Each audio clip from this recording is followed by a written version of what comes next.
Hi guys, welcome to episode 8 of Maniacs, and this episode is entitled Faithful but Forsaken. And in this episode, we're going to talk about discrimination that happens within the organization, but also we're going to just kind of even elaborate more on what the staff endure and from an HR perspective, how I was receiving information and how I had to proceed to deal with that information and kind of keep things running along. So like in some of the other episodes where I'm talking about, kind of jumping around and talking about different situations, that is going to be the case in this episode as well. And I took, I'm taking advice, but also working on my presentation skills here. So really trying to cut out all the but I've already done a few. I heard them already. So we'll leave those in, but I'm more mindful of it and trying not to let my nerves and stage fright get the best of me and kind of ruin some of the, I don't know about ruin, but make the episodes more distracting, if you will. So with the title Faithful but Forsaken, I chose that title because I think that there are so many people that not only attend World Harvest, but that work there that are very faithful. They believe in what they're doing. They believe that they can make a difference and make a change at the organization, but they continue to then have to deal with the behind the scenes things that we've discussed in other episodes that some people wouldn't necessarily be privy to. And it does weigh heavily, not only on the people that are experiencing it, but I can assure you that it also weighs very heavily on the HR director that then is not only left to kind of pick up the pieces, if you will, or at least that was my experience, but then also some of the positions that you're put in or situations that you have to deal with as the HR director, knowing that they are wrong and you try to speak up against it, but are then continually shot down, that the organization is going to run the way that the leadership wants it to run, whether it's right or wrong, whether it's legal or illegal. So one of the first areas and points that I wanted to discuss was something that here I go again with the that I experienced very, I would say, within 4 or 5 months of working at World Harvest Church as the HR director. And it was the summer of 2019-ish, maybe a little bit before summer, but around that time. And we were really starting to recruit for teachers for the upcoming school year. And we were still having some teachers, saying that they were going to return. Some were not returning, but we always would get, late resignations, if you will, and would be put in a position where we were scrambling to find enough teachers to ensure that school could start on time, that the kids had the best possible teachers that we were interviewing, and that sort of thing.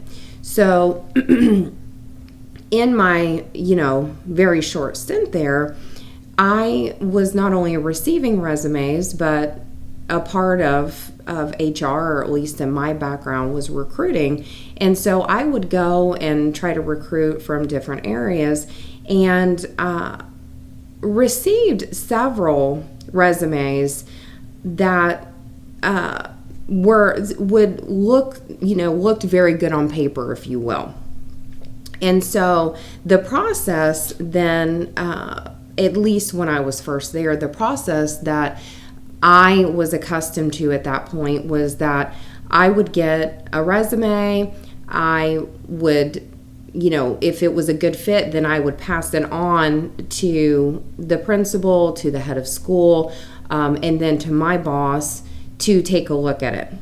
And then sometimes I would go ahead and phone interview them if I thought they were a good fit. And then I would, send along my notes that along with the interview, these are my notes. This is why I think, they would be a good fit, or this is why I think they would not be a good fit.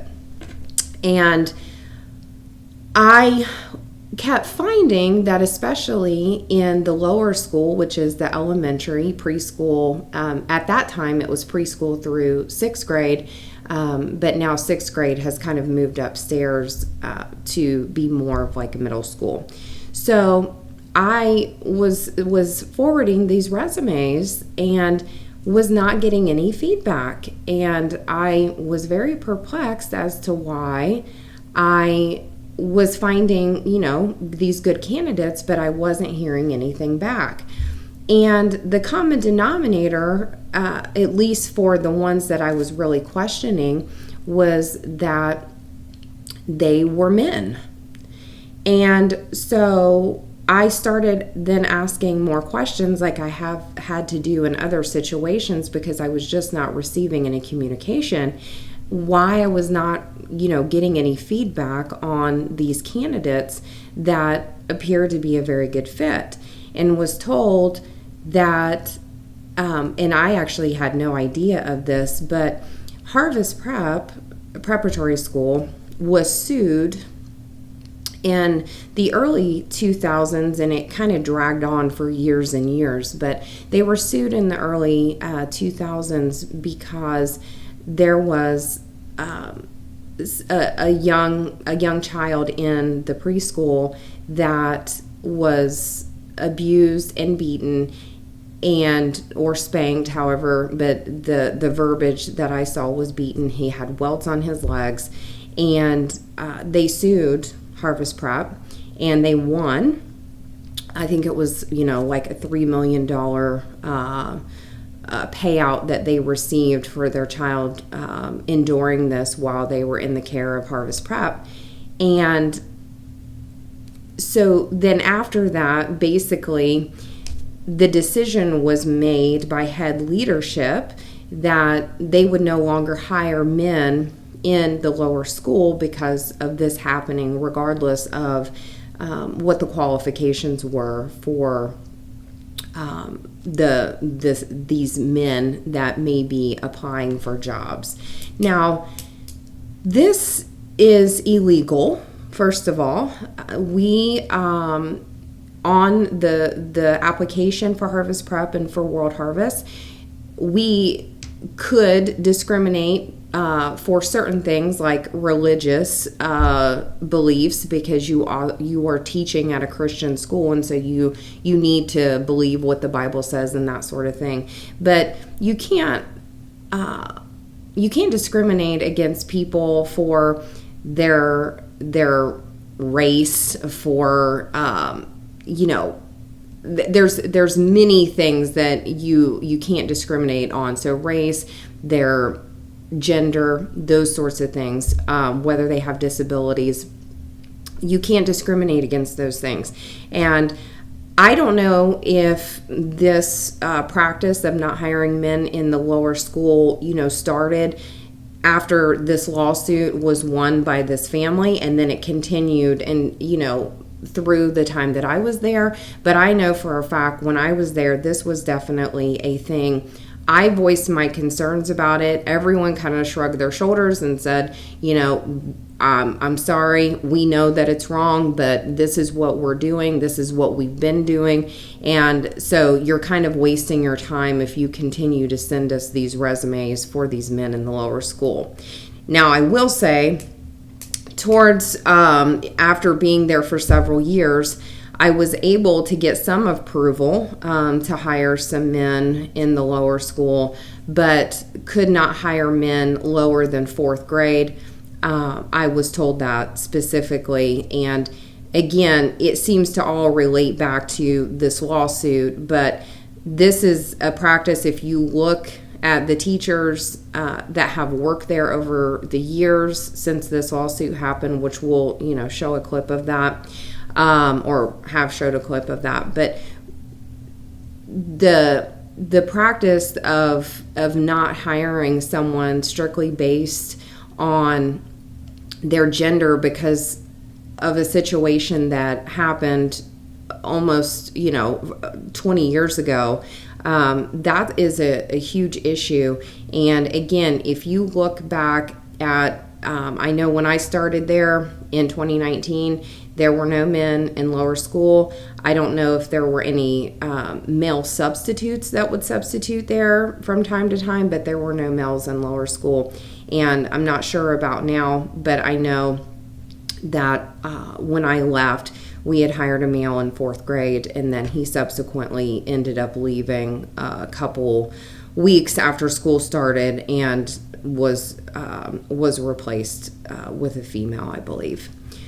So that's one area that's a huge issue, and it seems to either go unnoticed or, the lawsuit was so big that they refuse to make the decision that they're not going to base a whole gender of people off of one situation that happened, over 20 years ago, and make sure that they're hiring the best possible fit for kids' educations rather than whether somebody is male or female.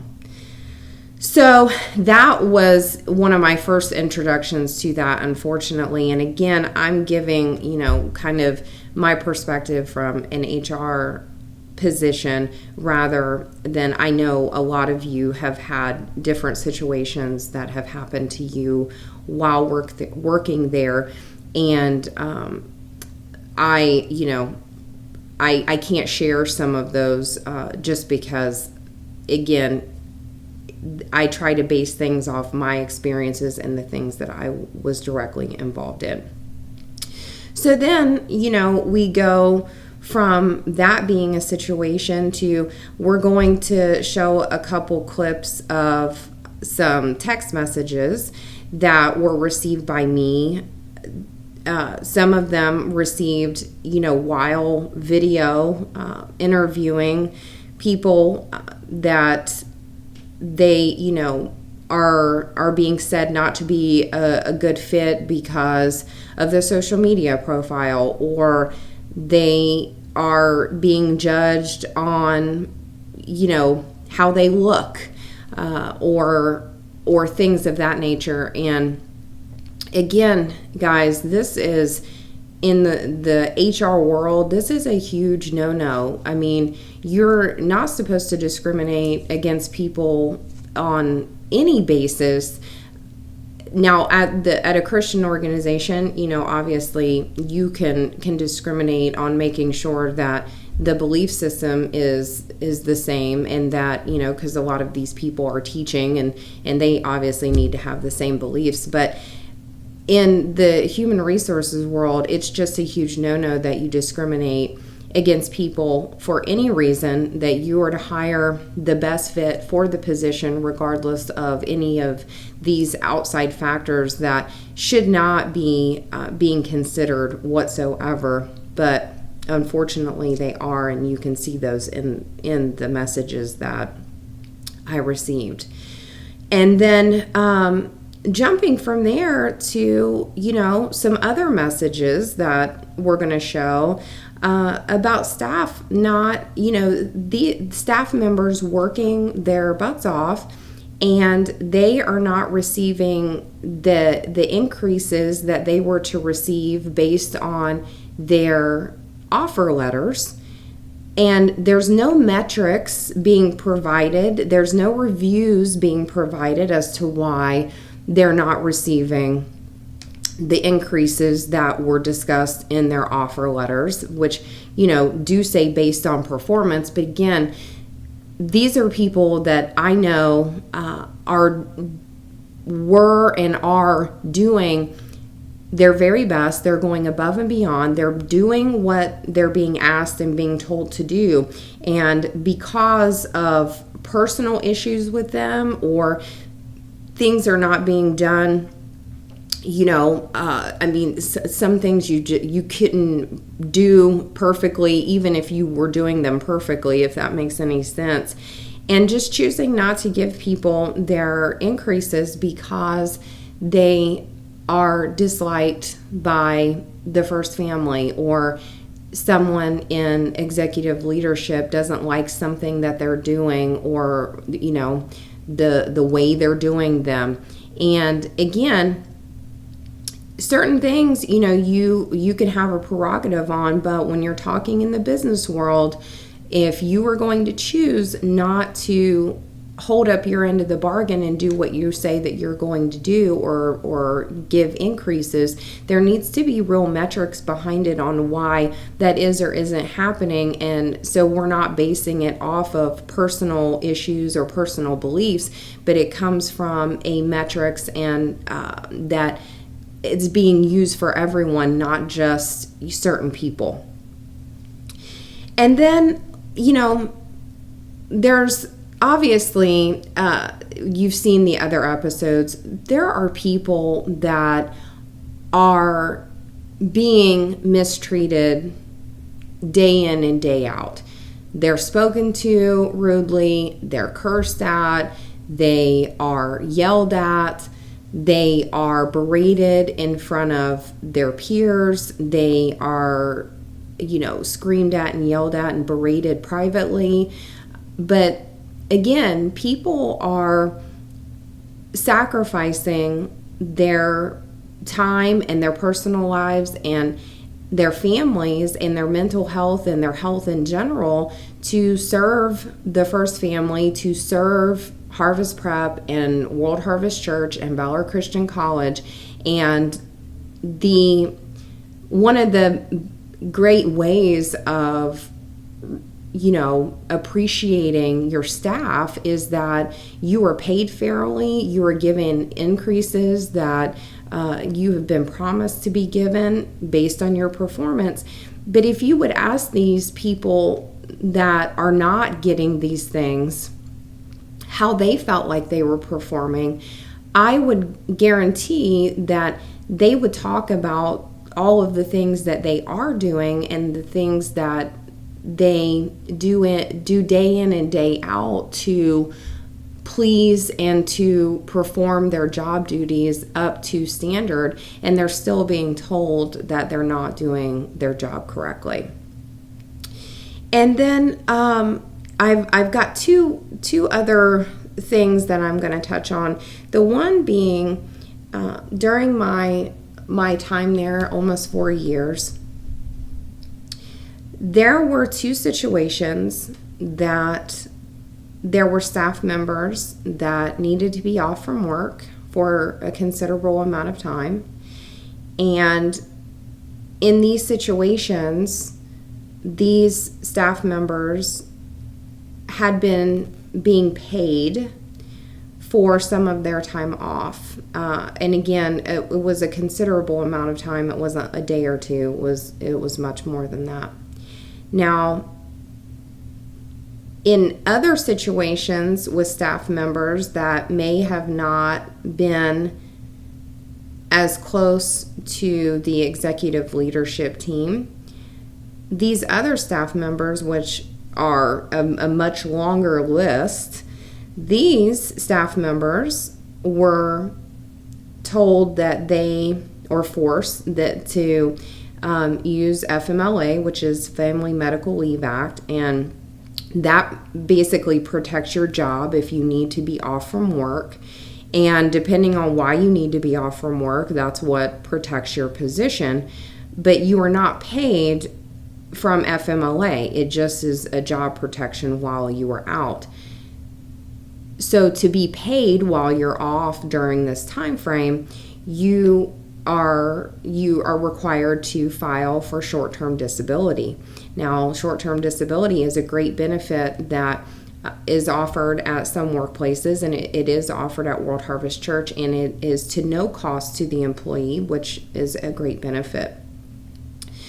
But it pays you at basically 66% of what your normal pay rate is. So you have staff members that have, some of them work there 5, 10, 15 years. They need to be off from work because they need to have surgery, or they're having a baby, or, whatever the case is, they need to take care of a sick family member. And they are told that they need to go, they need to file for Family Medical Leave Act, and then they need to get the paperwork completed so that they can be paid with short-term disability. While there are a select few people that get to be off from work, they are paid while they are off from work, and they are not forced to use their time off or do, file any of this paperwork that other people have to file. And again, that is not only unethical, but that is also against the law. If you are going to pay people for being off from work, then that is the service that you need to offer to all of your staff. And if not, you can be sued for that. And this is an unfortunate thing that I had to have that conversation as well. And, like other situations, I was told that wasn't going to happen. Be quiet, do what I was told to do. And, kind of a condescending, thank you for letting us know kind of deal, but we're going to do whatever we want. And from my perspective, you can see how that kind of flows into several areas of the ministry and certain people in leadership and executive leadership, because they have gone unchecked for so long that they do what they want to do. They have gotten away with it for this amount of time, and it doesn't matter because everyone is so fearful that they're not speaking out, or they're not going the extra mile. They're not consulting attorneys. They're not asking the right questions. They're just accepting it. And of course, in some of these situations, people are unaware that these things are happening behind the scenes. But I can assure you that not only are there very unethical things happening, but again, some of these things that I've mentioned are against the law and should probably be checked into, by the EEOC and just investigated in general. I'll leave it at that. So then my last area that I wanted to touch on, because we're talking about the faithful but the forsaken, the people that are really giving their all to make this place successful and to fulfill their purpose and what they feel like God has placed on their hearts to do, and to be servants. But they are, again, constantly mistreated, and not just verbally, but they're not, getting their increases, and they're working in less than desirable conditions. And I was there, if you guys are familiar with what happened in 2020, that Pastor Parsley was publicly, called out for some very insensitive and racist comments that he made.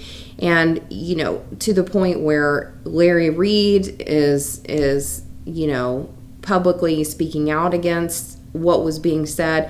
And several other high-profile people were taking clips of what Pastor Parsley said and were condemning him for it. We live in a great land. Let me shout it before you respond to me. It was founded by people just like you, flawed people. But those framers framed the liberties that every one of us enjoy today. If you hate America, please give me your alternative. Don't hate our founders. That's a lie. Don't discard their legacy. Well, they had slaves. Every one of them freed their slaves either during their life or upon their death. And we fought a civil war. Several people on the staff that were then also speaking out publicly against what was being said by Pastor Parsley. And so as this was going on, people were coming to me, Robin, what should we do? What should we say? We want a meeting with Pastor Parsley so that we can discuss how these comments are making us feel, how they're being perceived, and how can we help fix it. And so I then, had to go have that conversation with my boss. And from there ended up being an all-staff meeting. And we all attended this all-staff meeting.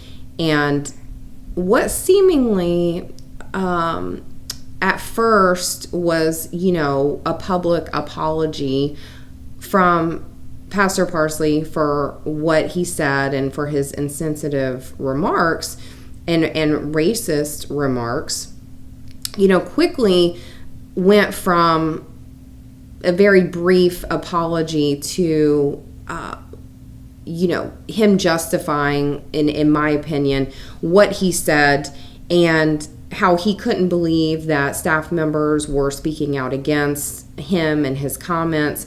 And it was, almost a rebuking of the staff for them not being happy with what was being said and shared from the pulpit. And I want to interject a few things.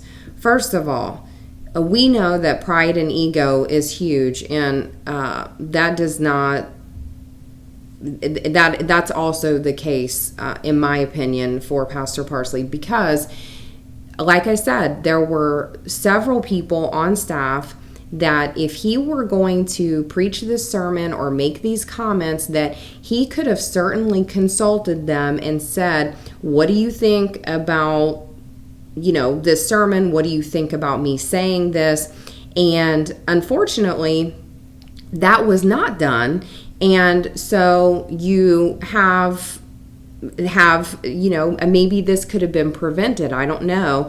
I do believe he still would have said what he wanted to say, but because it backfired, that's why the apology happened. I don't believe that the apology happened because he truly saw the error of his ways. The apology happened because he got called out, and maybe he did realize that what he said was racist and insensitive. However, from my perspective, I didn't get that feeling. I believed that he was only apologizing because he had been called out publicly by so many people, not only on staff but high profile people. So during that all staff meeting, to make up for the racist comments and the insensitive comments that were being made, which we'll show, a little clip of that. This was happening kind of May, June of 2020, that we were then given Juneteenth off. June 19th, we were given that off. And since I don't know if they still do that, but every year after that, it was a holiday for the staff members. So, we were grateful for the additional paid day off, but I don't know that that necessarily, makes up for the comments that were made. And, what does that say about your heart? Like, yes, we all make mistakes. We all say things that we wish that we could take back. But this wasn't, the first time that Pastor Parsley had been called out for making racist and insensitive comments. And so if this wasn't the first time, then why would you not put your ego and pride aside and say, you know what, I'm going to involve some other staff members, some of the pastors surrounding me, so that I can run it by and get another perspective, and again, do due diligence to make sure that you're saying and doing the right thing. And that doesn't mean that people may not take it the wrong way, but again, you're trying and doing your best to ensure that you're doing your due diligence and things are being said and conveyed in the proper manner, rather than just basing it off of your own feelings and bias. And frankly, what was said was not even true as far as the racist comments that were made. So and now, if you look at the executive staff, at the executive leadership, there are no people on staff now of color. And I believe that, after the 2020 issue, that several of those people decided, and it may have not just been, that situation specifically, but the Black and African American and Hispanic staff that we did have, most of them, and especially that were in like pastoral roles or that worked, closer with executive leadership, they almost all have decided to leave, or they have left. And so now you have very few people that are kind of in that inner circle that could even be a voice, but I would say that they're probably not being called on very often or asked their input on very many things, because again, ego and pride are what's driving a lot of these decisions, in my opinion, rather than being based off of real facts and real situations. So I'm going to kind of end there. I do have some other things that I want to discuss, but I think those will be another episode. And like I always do, I want to read a couple of Bible verses, and hopefully I haven't said too many times. I know I've caught myself a few times. So Philippians 2:3-4 says, "Do nothing out of selfish ambition or vain conceit. Rather, in humility, value others above yourselves, not looking to your own interests, but each of you to the interests of others." And then the other verse is 1 John 3:17. "But if anyone has the world's goods and sees his brother in need, yet closes his heart against him, how does God's love abide in him?" And again, I think that, we've discussed this in other episodes, is that you really have to look at someone's fruit and not necessarily what's coming out of their mouths or the performances that are being put on, but actually what are the fruits? What does someone's heart look like? So thank you for tuning in, listening, subscribing, supporting, and tune in to next week for episode 9. Have a good night.